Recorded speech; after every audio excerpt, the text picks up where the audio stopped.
here's Ed Bernstein. Hey, welcome to our show. Well, sitting here with me is Jarrett and Raja. When do you pronounce the H, when do you not?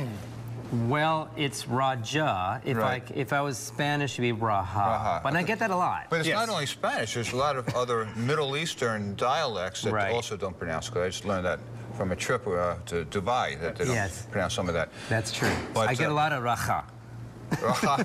That's the Israeli part of it, right? Excuse me. It's like, excuse me. Ra. Just clearing my throat. Ra. Yeah. And a little bit later in the show, guys, we're going to get sexy here. All right. With, awesome. That's always a good thing. Jennifer Romas. Yeah. Sexy, the show. We love got her. a picture of that somewhere? I don't know. We'll get it up there later. Anyway, you guys, there she is. See, we're going to get sexy with Jennifer. Can't say no to that. Yay. Yeah. It's been, what, 4 or 5 years since you were here. You were a big success on America's Got Talent, which is still an incredible show. Yeah, it is. And now you signed a huge contract for a couple of years. I mean, how great is that over at the Stratosphere? Yeah. How nice it is to be able to just, get a house, live where you work. I know. And go to work that way instead of traveling, huh? It's true. Man. Oh, man, you've said it. And because we've spent how many years traveling and touring the world, and it's been great. It's been fun. We love traveling together and seeing the world and working with all these casts around the world. But at the end of the day, we came back home in 2012 from Singapore, and we said, okay, now what? So we did America's Got Talent, and that went well for us. And since then, we've done more and more TV. But of course, the goal, like you said, when you live here, is to get a gig here so you can go to work and go back home and feed the dogs. It's got to be a much easier way to work. But your show is a lot more than just a magic show. Yeah. It's got every ingredient, right? Well, it's funny because when we first got together as an act, I was at Juilliard. I'm a pianist, right? And I was hell bent on this career of being a concert pianist and playing with orchestras in Europe. And I'm going to be this great concert pianist, the second Brahms. And then I came along. Then he came in the picture, and he's like, "Hey, you want to play for a magic show?" I was like, "A magic show?" I'm like, please, it's so beneath me. Yeah. So anyhow, well, I had this vision. I said, this is perfect, and I could, I could have a lead assistant, or I could get a pianist, and always know that I will have music for me, and it won't cost me anymore. Oh, is that why? Yeah, of course. Really? It's very easy. And you wouldn't have to worry about sexual harassment on the stage, right? Exactly. I'm finding this out now. Wow. Yeah. I should have asked for more pay. This is true. But yeah, we were earlier talking before the show started about how things can open up and things happen quickly, And that is true, but at the same time, behind the scenes, it's a 24/7 job, I mean, when we have that hour on stage, it's, as one of our good friend directors, Phil McKinley, always said, you're safe in the light. And once you are off and out of that light, the rest of the business continues. He's trying to turn the light on. Keep them on. Are you going to keep the lights on? Oh, God. Yeah, exactly. But, I mean, but you guys know how monumental Siegfried and Roy were in town here. When I look at the two of you, sometimes I get a little bit of that feeling, right? Roy, Siegfried. Yeah. You got the, They are truly our inspiration. Those guys, in everything we do with the show and developing the show and every angle of the show, we almost 3-4 times a week talk about like what they would have done, what they went through, what they felt, what their conversations were like. It's so similar, and we get it. So when we're more friendly with, we know Siegfried better than Roy, but when we do see Siegfried, I always say, so when you guys did this, what were you thinking? When you got, and it's really, another guy we speak with a lot is Teller. Same thing, right? Double act, two guys, and even last night, just sending him an example of the press release, and it was great to have these guys that have done it and successfully come back to you and say, you guys are persevering, you're doing it, and this is exactly the path we did, and you got to keep us going, and it's inspirational, because after a while, it's just him and me. We need someone to say, good job. Well, you have all of those people in the audience that are applauding and loving the show. Jarrett, I see you brought a pad. I did. Yeah, I was That bringing the pad. indicates a trip. And it matches my trip coming jacket. up. Yeah. You see? Well, I think the purples actually go better with the red. No, it always goes better with the blue. Really? Yeah. Oh, Anyway, but cool. yes, I'm going to do a classic Actually, piece. it's a combination of both. isn't it? Yeah, okay. Oh, there we go. Diplomatically speaking. I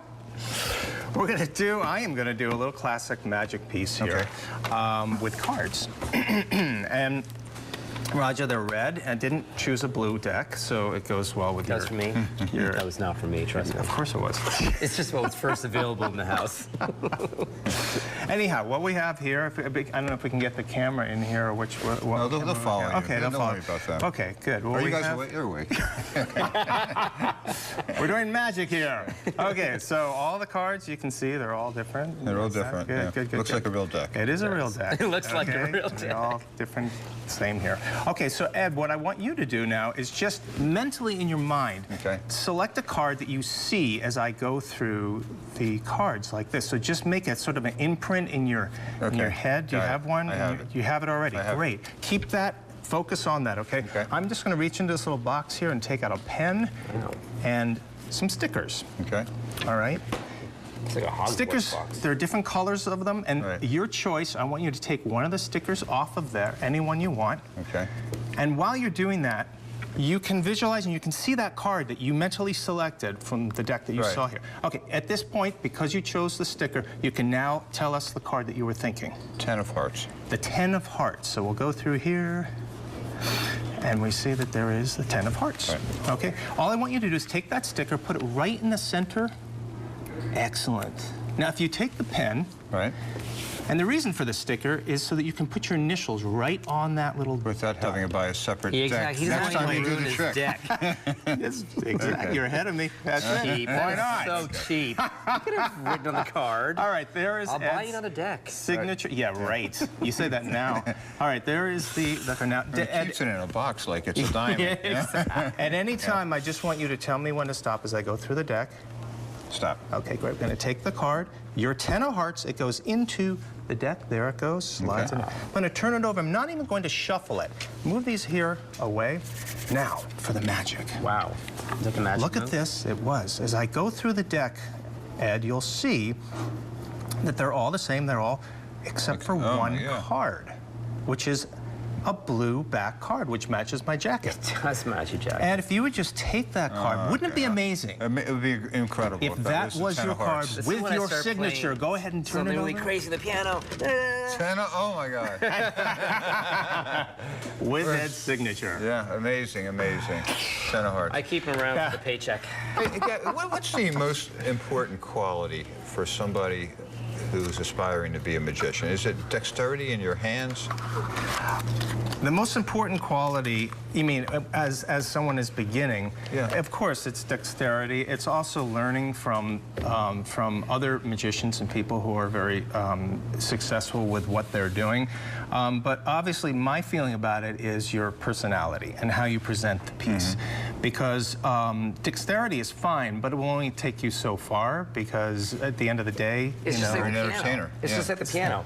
The technique is fine, but if you don't have any heart and soul, if you can't sell it, it means nothing. So technique's the same. So I always, I grew up taking a lot of acting classes, singing, voice. Theater is #1. You must have that. You can't just focus on magic, because that, at the end of the day, you're doing it because you want to entertain people and bring a magical element to that. So, that's what I would say, that you want to take all of those arts and utilize those Make in it performance. magical. Yeah. So when you're watching another magician, this America's Got Talent, you're watching somebody on there. They're doing a trick. I assume that you or mentally know how they're doing the trick. I mean, you can figure it out in your head, right? I don't. I mean, you can. And but you're really studying their delivery. Oh, absolutely. For me, that's what I look at.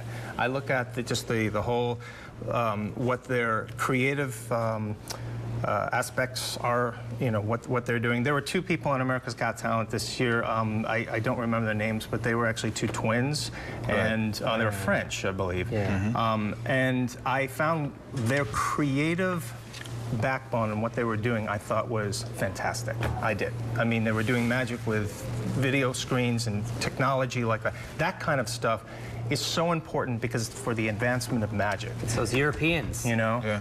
Creative people. Well, it's cutting edge, everyone. huh? Yeah. You know. It's the French, So- the wine, the cheese, and the creativity. There you go. What's your favorite part of the show? The music. Of course. No, you You know, have singing, dancing, Yeah, magic. I mean, it's a variety show. It's a family variety show. In a sense, At the yes. Stratosphere. And by the way, before I forget, you guys are Wednesday to Saturday Wednesdays through Sundays, through Sunday. 4 p.m. afternoon show. It's On a Sunday. family show. Yes, Wednesdays through Sundays. It's totally about great music and great magic. There's a dynamic with him and I. We've got an amazing singer, J.R. Phelps, who's actually, she's Army Reserves, isn't she? Yeah, so she's got this crazy, like... She calls herself the soldier singer. The singing soldier. The Soldier Girl. Yeah, Yes. amazing And singing. we have our musical director, Jeff Nyman, who's you know, has been with Clint Holmes for years and is very well known in this town. Great guy, and he's part of the show, which is fantastic. Doug Baker is our director. And that's another thing, by the way, I'm going to just throw in there real fast, is you were asking about what's important, and I mentioned theater for performers and magicians. No, having a director is key. That is the one element that so many people forget. You must have eyes out watching you. You cannot stand there and just perform and not, you know, not have someone tell you. Right, but it's not easy to listen to a third party telling you to do something differently that You know what that's they called? take the criticism. It's called check that coat, that ego at the door. You must do it. If you don't do that, you're a fail. It's like an actor. You have to check the ego. Yeah. You have to. You have to rip yourself open and be vulnerable and trust in that director that they're going to tell you. Yeah, we've been correct fortunate to work with some amazing directors. Yeah. You know, Kenny Ortega, you know, Michael Jackson, Kenny Ortega, Phil McKinley, who did Showstoppers, and who's the guy for Le Rêve. He took us to Singapore, in fact. Guy Caron, who was a creator for Ka. You know, we are in fact working with him on another project right now. So we've had that really fortunate luck to work with great directors that have helped form our dynamic, are the acts, you know, the story, you know. So it's been great in that regard. And what do you guys, the two of you, do when you have a disagreement about something? Oh, man. I always win. I always Right. win, you know. Whatever. It may be messy, but I Yeah. always win, you know. Not. You know, it's No, part of the creative process, right? And we get that. Look, we're obviously in it for the long run, and we'll definitely bicker. And when we bicker, people should probably clear out. Does that director become a mediator of sort? Yes. Yes. Exactly. I was just going to say that. Okay. It's exactly. The only, and I know this, the only way to make us come You know together this. is by bringing that third person element in. You're absolutely right. It's like a therapist. And he's a little more even-keeled. I'm more hot-blooded, you know. I've got the darker skin. We're usually more hot-blooded, you know. And so I'll be like, no, we can't do this. And I'm adamant, I'm stubborn. And then they start ganging up on me, like the director and Jarrett. No, it's like the way it's got to be. So now I've got to have my tail between my legs, and it's just... Yeah, but you see the light eventually. Oh, I see the light. Yes. Right. So when you say the music's your Yeah. favorite part of the show, describe the type of music you're doing. Look, obviously I'm classically trained. You can't play classical music in a Las Vegas show. So what I love... Except for background of a magic trick. Right. Right. What I love to do, though, is to blend pop with classical and create a fusion of the two. There are some very successful bands, all the way from Bond to David Garrett right now, that do that blend classical themes with a rock beat or a pop flair. And that's what we like to put in the show. So we're actually working on some new stuff right now for the show that's going to have that fusion, and I'll be at the piano with Jeff on track and JR singing. So the style of the music is accessible, it's fun, but it'll always have a little bit of a classical vein in it, you know, as my roots. You play guitar also? No, just piano. Just piano? Yeah, a little bit of violin. Oh, you do? Yeah. Yeah, it's interesting. Well, you know, it seems like girls today, used to be when I was growing up, that it was a big thing for girls to learn how to play the violin. It doesn't seem to happen in school anymore. It's interesting. I mean, Roger also teaches, and a lot in of the Middle East it students- happens. I mean, in Asia it happens. In Asia it's very big, right? learning violin. Look, Juilliard is actually 70%. I should mention, you did go to Juilliard. Yeah. Okay. Yeah, but it's seriously 70% Asian. So you go there in the piano department, there's probably about 70 people alone in the piano department, and there's probably 55 of them are Asian. It's Korean, Taiwanese, Chinese. So you really get used to that, being exposed to that. But they're so intelligent, they're very disciplined, they're great in technique, so it's all part of the their culture. Thank you. And you need that in a magic show. The Asians? No, you need the talented talent and technique. You need the talent and technique. Well, you guys both certainly have it, and you can catch Jarrett and Raja at the Stratosphere at 4 o'clock. It's an afternoon show, so you can go Wednesday through Sunday afternoon, and then the same day you can go for the X-rated show at Sexy, right? That's right. That's at 10 o'clock at night. You can catch two great shows in one night. Get your sexy in. Yeah, okay. That's where I'm going every night. You guys hang around. We're going to get some sexy in right after this word. Awesome. Thanks, Ed. Fatigue causes 72,000 crashes a year. One pedestrian is killed every 2 hours. Bicycle injuries result in 500,000 ER visits a year.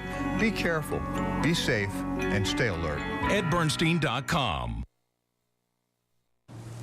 Okay, and now here comes the sexy part of the show. And with me is Jennifer Romas, who is the producer and star of Sexy, the show. Yes. And over at the Westgate. Yes, the Westgate, Las Vegas. And I should say, recently had number 600 of her performances or shows. Yep. 600.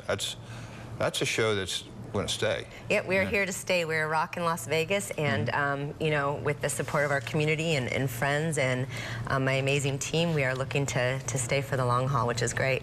Right now, you have to be 21, right? 18. 18? 18. Okay. Yes. Yep. 18. 18. It's a little bit edgy, your show? Well, it's sexy with 2 X's. Of course, it's a little edgy.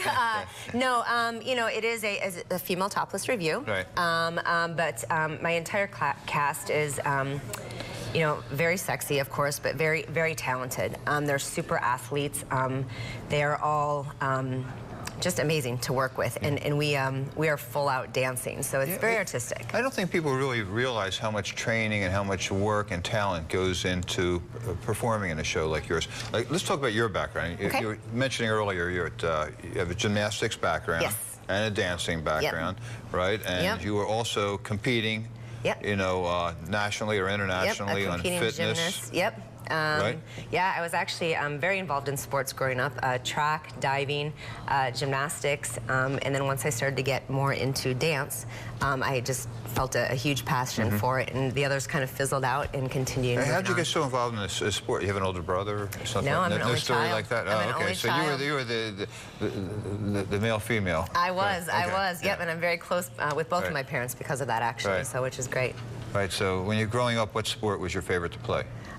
Gymnastics was obviously my favorite growing up until I got into dance. I was in the gymnastics team when I was in high school. Yeah? Yeah, it's a great foundation for strength and agility and flexibility. Yep. And again, the discipline. I think all dancers have to have a certain amount of discipline to maintain their body, to maintain the times changing, and learning so many different things. And gymnastics was a great foundation for that because it was very disciplined. So where came the genesis of Sexy the Show? Overnight. I kid you not. People ask me how the story kind of came about, and it really is true. I was a dancer here in Las Vegas, and doing some choreography and things like that, and a specialty act. I was a lead in many of the shows that I was in.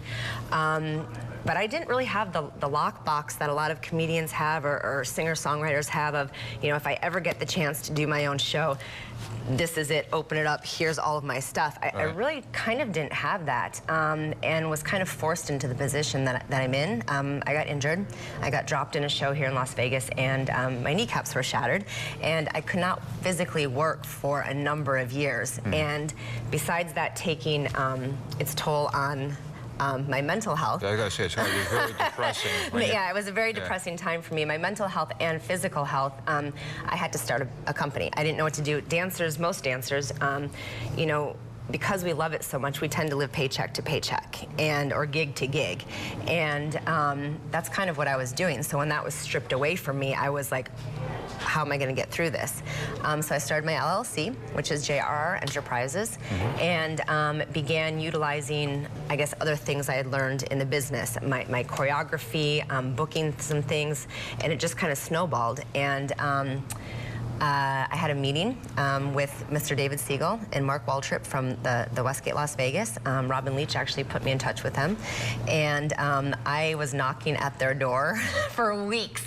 And they finally agreed to see me and meet with me. And it literally happened in 3 weeks. They said, okay, they said, put together a girly show for us. Right. And I did, and here we are 2.5 years later. Well, okay, but you just jumped way ahead. I jumped way ahead of you. Because putting it together, yes. I mean, what do you look for when you're interviewing people, dancers, performers, to put that together? I look for that special something. I feel passion cannot be taught. Skill can. And of course, everyone has to have the right body type. Everyone has to fit into what the look of the cast is, and possess, obviously, talent. Do we have a photograph of your cast? I think we do somewhere. I think we should Maybe have we can lots of stick them. that up there somewhere, sometime during the interview. Yeah. Because everybody looks like they're really in good shape. Everybody, yes. Everyone is, you know, again, because fit. Because of the show and what we do, that's obviously a prerequisite. Yeah. But no, I really do. I look for that special it. And if it jumps out at me, I'm willing to take a chance on that person and teach them the groundwork of the choreography. Of course, my life is easier if they're awesome dancers and can pick up everything that I want them to do or whatever. But you know, at the end of the day, we are performing, and we are welcoming the crowd into our world, and they've got to have that spark. No one in my cast has ever just phoned it in, and I pride myself on that. I think everyone really wants to be there. Everyone really enjoys the show, and it shows to our audiences. Now, you have, you've been to other Las Vegas shows, and at one time, I can remember when I first moved here in the 70s in Las Vegas, these kind of shows were so typical at the Folies Bergère, at the Lido, Nice. the Hollywood, all those old shows that we had in Vegas.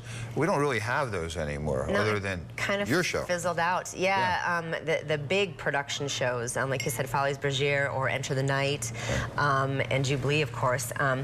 You know, the Vegas topless shows kind of fizzled out. I think now the genre is more cabaret kind of style, the more intimate settings, and that more up close and personal. And you know, it is a little bit edgier because it's not just sitting back and watching this grand production show with 60 people on stage or whatever, but it's more of an intimate setting. It's a little bit more risque, but that kind of seems to be the direction of where things are going a little bit. Because you need to attract a younger audience. Right? I mean, not necessarily.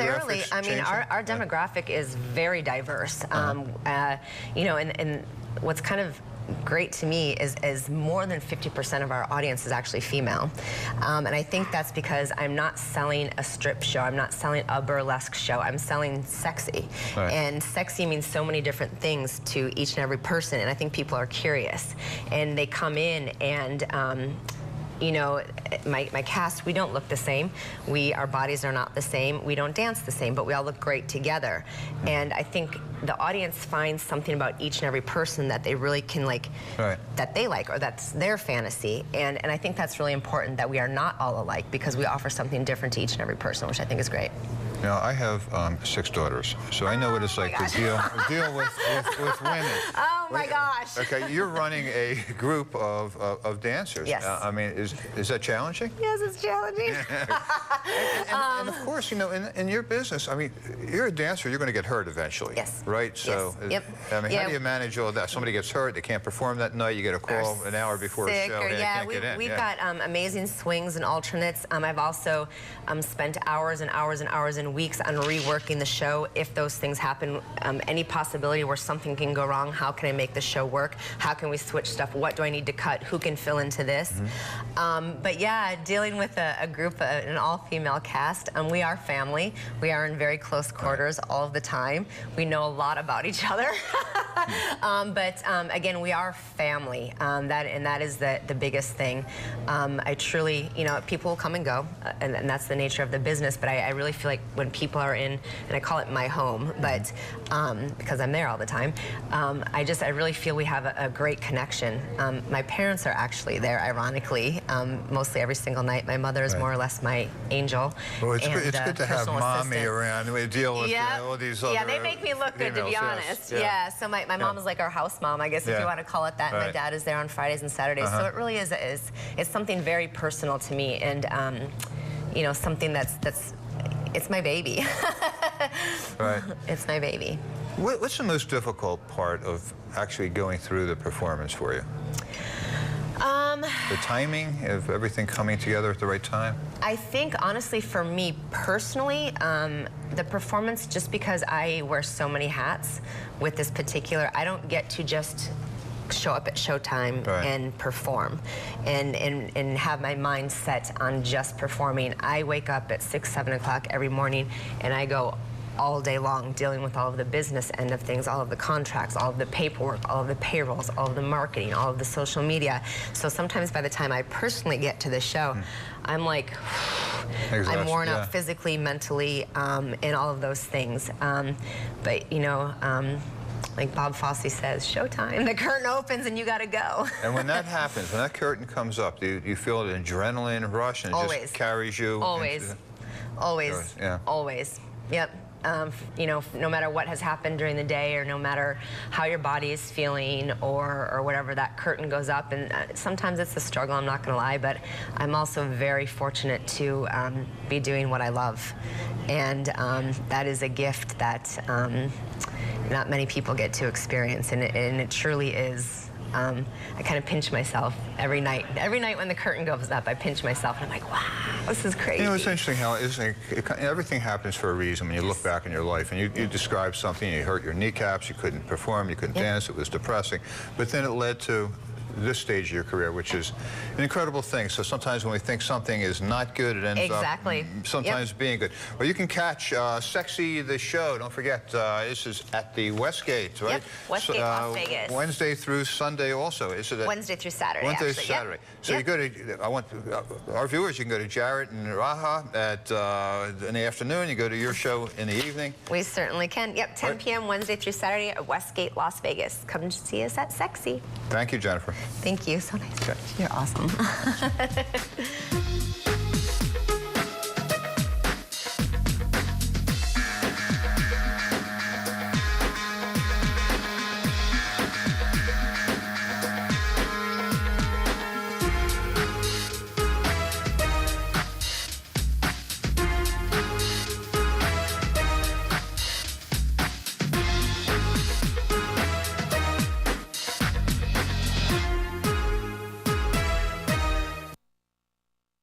There are many types of careless drivers. Those who text and drive, drink and drive, and those distracted drivers.